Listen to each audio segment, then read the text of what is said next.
Bismillahirrahmanirrahim. Assalamualaikum warahmatullahi wabarakatuh. Salam sejahtera bagi kita semua.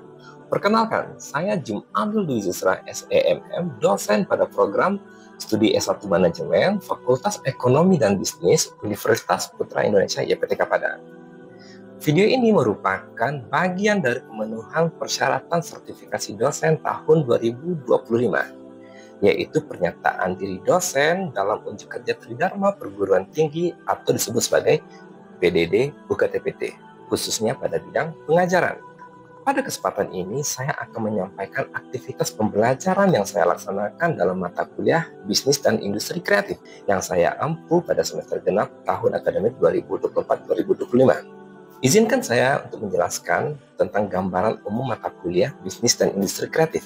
Mata kuliah Bisnis dan Industri Kreatif merupakan salah satu mata kuliah yang diberikan pada semester 4 dalam kurikulum program studi S1 Manajemen. Mata kuliah ini memiliki bobot 3 SKS yang terdiri dari kombinasi antara pembelajaran teori dan praktik terapan. Mata kuliah ini dirancang untuk memberikan pemahaman yang mendalam kepada mahasiswa tentang dinamika perkembangan bisnis dalam sektor industri kreatif, serta bagaimana merespon peluang dan tantangan yang muncul di dalamnya. Penempatan mata kuliah ini pada semester 4 bersifat strategis, karena pada tahap ini mahasiswa telah memiliki dasar-dasar pengetahuan manajerial dan kewirausahaan, sehingga siap untuk diajak berpikir kritis, kreatif, dan inovatif dalam mengidentifikasi potensi bisnis di bidang industri kreatif. Materi dalam perkuliahan ini mencakup pengenalan terhadap cakupan subsektor industri kreatif, karakteristik usaha berbasis ide dan inovasi, model bisnis kreatif, hingga strategi pengembangan produk dan pemasaran digital. Tidak hanya itu, mahasiswa juga akan dibimbing untuk mengeksplorasi dan mengembangkan ide-ide kreatif yang dimiliki sebagai modal utama dalam membangun usaha mandiri. Melalui pendekatan pembelajaran berbasis project atau project-based learning, mahasiswa diajak untuk tidak hanya memahami konsep secara teoritis, tetapi juga menerapkannya dalam bentuk simulasi bisnis kreatif yang realistis dan relevan dengan kebutuhan pasar saat ini. Pada mata kuliah ini, mahasiswa diharapkan mampu memahami dan menguasai pokok-pokok bahasan yang meliputi yang pertama, pengantar bisnis dan industri kreatif, pengembangan ide bisnis berdasarkan tren dan isu terkini. Yang ketiga, ada analisis lingkungan pemasaran serta penerapan strategi atau disebut sebagai STP, segmenting, targeting, dan positioning. Yang keempat, penerapan bauran pemasaran atau disebut sebagai marketing mix. Yang kelima, strategi pemasaran dan pemanfaatan teknologi digital dalam bisnis kreatif. Yang keenam, penyusunan rencana keuangan bisnis termasuk perhitungan HPP hingga BEP. Yang ketujuh, penyusunan proposal bisnis secara sistematis. Yang kedelapan, ada presentasi dan evaluasi proposal bisnis secara menyeluruh. Adapun capaian pembelajaran pada mata kuliah Bisnis dan Industri Kreatif ini secara khusus berkontribusi pada pencapaian 4 CPL. Yang pertama, mahasiswa menunjukkan sikap bertanggung jawab atas pekerjaan di bidang keahliannya secara mandiri. Yang kedua, mahasiswa mampu menjelaskan konsep dasar bisnis dalam industri kreatif serta mengidentifikasi peluang dan tantangan dalam membangun bisnis kreatif. Yang ketiga, mahasiswa mampu menerapkan pemikiran kritis, kreatif, dan inovatif dalam mengembangkan bisnis industri kreatif. Yang keempat, mahasiswa mampu merancang dan menerapkan strategi bisnis, pemasaran, serta pengelolaan keuangan dalam industri kreatif dengan memanfaatkan teknologi digital dan mempertimbangkan aspek keberlanjutan. Untuk mendukung pencapaian CPL tersebut, maka dirumuskan 5 capaian pembelajaran mata kuliah atau disebut sebagai CPMK yang menjadi dasar dalam proses pembelajaran selama 1 semester. Yang pertama, mahasiswa mampu menjelaskan konsep bisnis dan industri kreatif termasuk karakteristik dan ekosistemnya melalui kajian literatur dan studi kasus. Yang kedua, mahasiswa mampu menjelaskan model bisnis industri kreatif melalui kajian literatur dan diskusi dengan pemahaman sistematis. Yang ketiga, mahasiswa mampu memahami dan menjelaskan pemanfaatan teknologi dalam industri kreatif melalui analisis praktik dan diskusi. Yang keempat, mahasiswa mampu menjelaskan pengelolaan keuangan dan sumber daya dalam bisnis kreatif melalui telaah teori dan praktik terapan. Yang kelima, mahasiswa mampu merancang inovasi bisnis kreatif dengan menerapkan prinsip kewirausahaan dalam studi kasus atau proyek nyata yang menghasilkan model bisnis yang layak. Untuk mendukung proses belajar di mata kuliah ini, ada beberapa referensi utama yang digunakan sebagai acuan. Di antaranya The Business Model Book, Manajemen Pemasaran, Prinsip-prinsip pemasaran, Marketing Management, Pengembangan Ekonomi Kreatif Indonesia, Manajemen Industri Kreatif, dan ada Ekonomi Kreatif, Ekonomi Baru, Mengubah Ide dan Menciptakan Peluang. Dan masih banyak referensi yang bisa kita gunakan dalam mata kuliah tersebut. Adapun sistem penilaian dalam mata kuliah Bisnis dan Industri Kreatif terdiri dari beberapa komponen utama. Yang pertama, penilaian selama proses pembelajaran tengah semester dan penilaian akhir semester. Nilai tengah semester yaitu sebesar 40%. Penilaian ini mencakup yaitu ujian tengah semester dan laporan penugasan kelompok yaitu sebesar 25% dan makalah individu dan kehadiran selama perkuliahan sebesar 15%. Berikutnya nilai akhir semester sebesar 60%. Penilaian ini terdiri dari laporan akhir penugasan dan kehadiran sebesar 30% dan presentasi kelompok atau ujian akhir semester sebesar 30%. Berikut cuplikan video yang dilakukan melalui metode sinkronos atau tatap muka mata kuliah Bisnis dan Industri Kreatif. Selamat menyaksikan. Bismillahirrahmanirrahim. Assalamualaikum warahmatullahi wabarakatuh. Waalaikumsalam warahmatullahi wabarakatuh. Selamat siang Anda semuanya. Siang, Pak. Alhamdulillah. Baik. Semoga dalam keadaan sehat walafiat dan senantiasa tetap semangat gitu. Baik, sebelum kita mulai perkuliahan, kita berdoa terlebih dahulu yang mesti untuk menyesuaikan berdoa mulai Allah.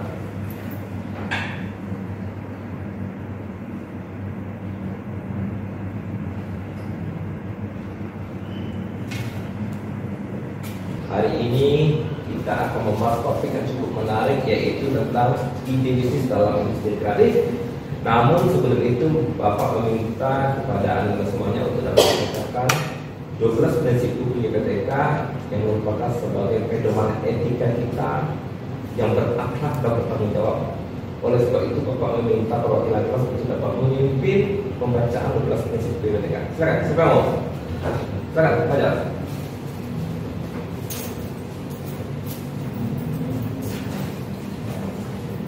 Rekan-rekan dipersilakan untuk berdiri sambil mengepalkan tangan.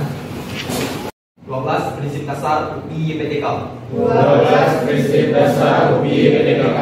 Kami Sivitas Akademika. Kami Sivitas Akademika. Universitas Putra Indonesia YPTK Padang selalu. Universitas Putra Indonesia YPTK Padang selalu. 1. Menyayangi sesama. Menyayangi sesama. 2. 2. Berlaku jujur. Berlaku jujur. 3. 3. Bertanggung jawab. Bertanggung jawab. 4. Menegakkan disiplin. Menegakkan disiplin. 5. 5. Berlaku adil. Berlaku adil. 6. Berkolaborasi dan bersatu. Berkolaborasi dan bersatu. 7. Meningkatkan kreativitas. Meningkatkan kreativitas. 8. Belajar dan berilmu. Belajar dan berilmu. 9. Mencegah penukaran. Mencegah penukaran. 10. Jaga kedamaian. Jaga kedamaian. 11. Mensyukuri nikmat. Mensyukuri nikmat. 12. Berlaku sabar. Berlaku sabar. UPI YPTK Langkah lebih maju. Sebelumnya Bapak cek absensi terlebih dahulu. Bapak akan perhatikan satu persatu. Yang pertama, Sebastian Timothy, Muhammad Fauzi, Hilal Hamdi, Arif Rizky, Sinta, Elviana, Vera Yasina, Andika, Dela Rahmawati, Diva, Fajar Usmanindo, Maha Fajar, Rosi Sukirni, Muhammad Faiz, Rory, Audia Melisa. Alhamdulillah semuanya hadir ya.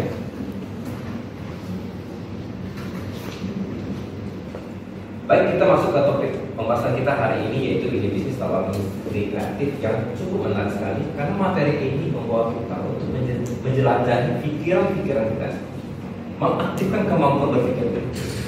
Oleh sebab itu, Bapak mau mengajak Anda untuk berpikir kritis terlebih dahulu. Nah, mungkin Anda semuanya sudah tahu tentang gambar ini. Gambar siapa ini? Albert Einstein. Siapa Albert Einstein? Seorang ilmuwan. Albert Einstein ini pernah menulis begini Pak. Katanya begini. Creativity is intelligent everyone. Ada yang tahu apa maksud dari kutipan makna dari Einstein mengatakan ini dengan ide bisnis berbasis kreatif? Apa yang maksudnya dengan creativity is intelligent everyone? Silakan baca. Creativity itu adalah kemampuan untuk menciptakan hal baru. Sedangkan intelligence itu adalah kemampuan untuk berpikir logis dan kompleks. Jadi creativity is intelligent everyone itu adalah kecerdasan atau kreativitas yang muncul saat kita merasa bersenang-senang. Wow, terus sekali. Dengan kutipan yang dikatakan Einstein creativity is intelligent everyone, maka dapat kita jadikan contoh bagaimana menciptakan ide bisnis dalam bisnis kreatif. Dapat apa itu? Kopi. Sekarang dalam kopi ini ditanyakan dari creativity is intelligent everyone. What is idea? What is business? What is creativity? Di mana ide? Di mana bisnis dan di mana creativity? Menurut Anda, siapa yang tahu di mana idenya, di mana bisnisnya, di mana kreativitinya dalam gambar kopi tersebut? Silakan, siapa yang bisa? Oh, ada 2 orang. Silakan kasih dulu. Mungkin bisa jadi itu dari kopi yang mayoritas ditemui dari coffee shop. Sekarang bisa ditemui di berbagai area karena sudah bisa pakai logo tooling. Dan bisnisnya itu ranah keramaian yang contohnya di lokasikan ialah di kampus yang mayoritas mahasiswa pada itu kebanyakan mengantuk pada jam siang. Mungkin ranah pasarnya itu keramaian dan juga mahasiswa kampus. Kreativitasnya itu dari gerobak yang didesain secara mudah ditemui di mana saja dan kapan saja didapatkan ke komputer. Oke, terima kasih. Tadi Fajar mau mengajukan tangan juga. Silakan Fajar. Mungkin sedikit menyempurnakan apa yang sudah bersifat. Dan sama untuk dari ide itu kopi. Kopi yang mana konsep kopi itu kayak kopi cup, yang mana kopi itu bisa berpindah-pindah. Yang awalnya kita temukan di kafe atau coffee shop segala macam. Sekarang kopi itu datang kita sendiri sebagai konsumen. Nah, untuk bisnis itu sendiri itu bisnis pasarnya itu mahasiswa, yang mana dari kopi tersebut mendatangi kita. Nah, untuk kreativitinya itu dicoba dan didesain logo. Di gerobak tersebut terdapat desain dan desain tersebut juga terdapat pada kemasan. Itu menjadi identitas dari produk tersebut. Oke. Apa saja untuk Rosi dan Fajar? Yang dikatakan Rosi dengan Fajar benar sekali bahwa idenya adalah kopi keliling. Pasti kopi intinya, tapi kopi keliling karena ada gerobak motor yang bisa keliling kemana saja. Itu ide, gagasan rancangan awal untuk menciptakan ide itu dulu. Terus gimana bisnisnya? Ya keramaian. Karena dia punya gerobak dan bisa berjalan. Kata Fajar tadi,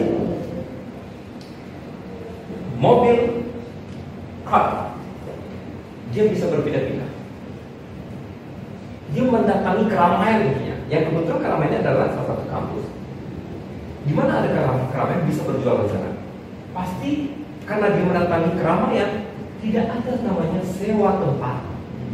Tidak ada yang namanya sewa tempat seperti di kafe, sehingga harga bisa ditekan.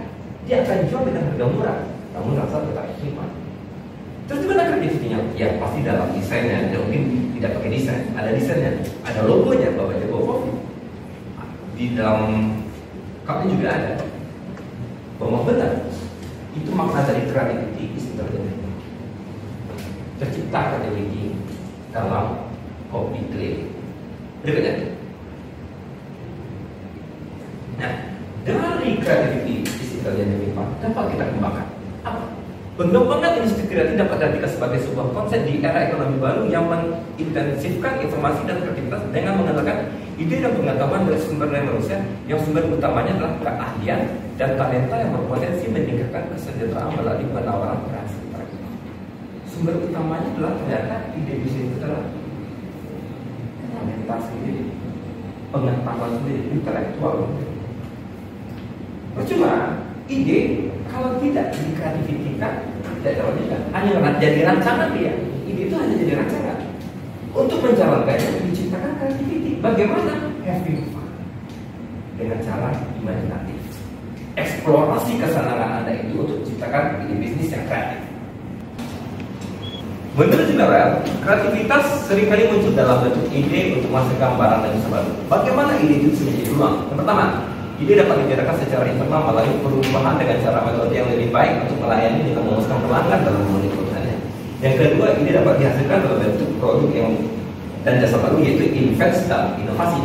Yang ketiga, ide dapat dihasilkan dalam bentuk modifikasi, yaitu ATM, amati, diri ke bentuk investasi. Dari 3 poin yang dikatakan menurut negara ini, siapa yang bisa menjelaskan 3 poin itu? Silakan sih. Mungkin yang pertama itu ide itu gagasan yang dapat diubah, yaitu lalu memperbaiki proses atau sistem agar mendapatkan kepuasan pelanggan dan juga inovasi baru. Contohnya itu mungkin terdapat pada restoran yang menyediakan sistem delivery order. Mereka juga menaruh yang namanya sistem yang diletakkan order online itu dengan pelacakan GPS agar para pelanggan merasa puas dan bisa mengamati di mana letak makanan yang mereka pesan tersebut. Sementara invensi dan inovasi, invensi itu barang yang inovasi atau penemuan yang belum ada, dan sementara inovasi penemuan atau barang jasa yang belum ada lalu diubah kembali dan dimodifikasi kembali.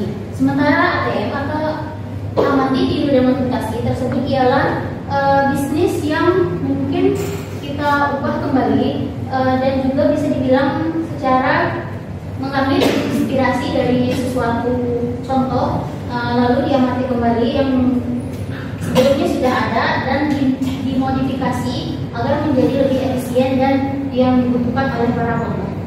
Benar sekali. Yang benar sekali dikatakan tadi bahwa salah satunya adalah amati tiru modifikasi itu ada pada Bapak Jago. Ada pada Bapak Jago. Kopi kali ini itu adalah amati meniru modifikasi. Nah, dalam menciptakan ide bisnis kreatif dibutuhkan analisis yang kuat, yaitu analisis TOES.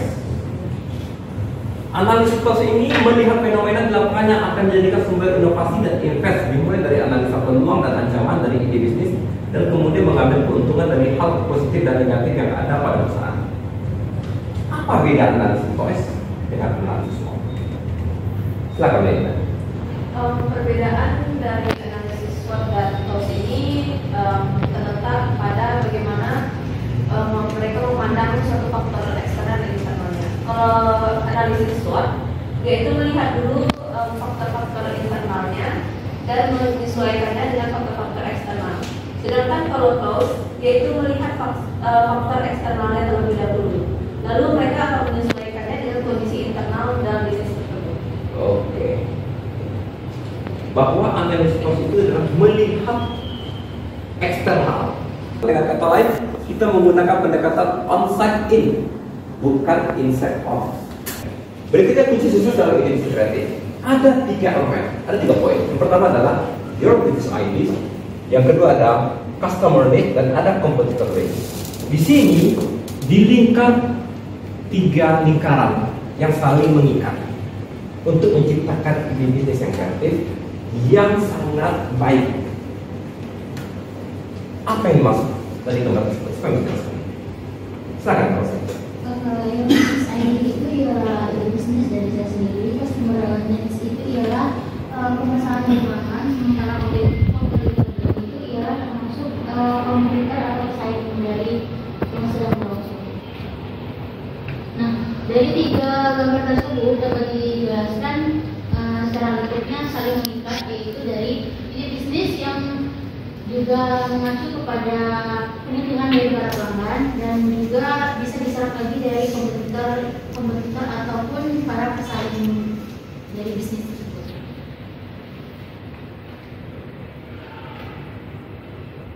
Kunci sukses dalam ide bisnis kreatif harus mengikat 3 elemen ini, yaitu ada ide bisnis, ada kebutuhan customer, dan ada kompetitor. Tidak bisa dilepas dari 3 pilar ini. Mengapa?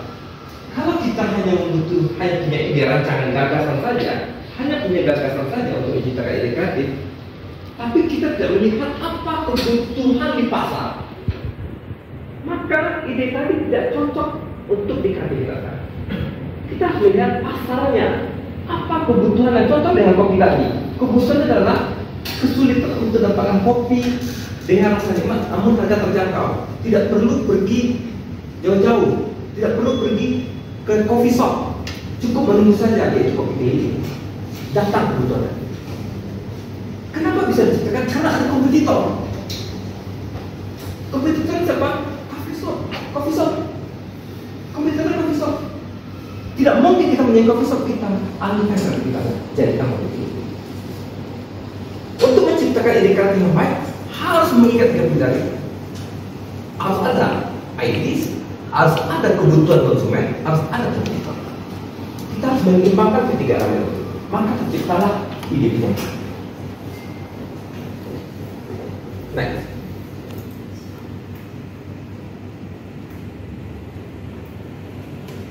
Pada umumnya, pertimbangan dalam perjalanan ide kreatif dan inovatif cenderung keluar dari pola pikir normatif. Harus cenderung dalam pola pikir normatif, harus beralih dari normatif. Ide bisnis yang dihasilkan harus mampu memecahkan setiap permasalahan yang ada.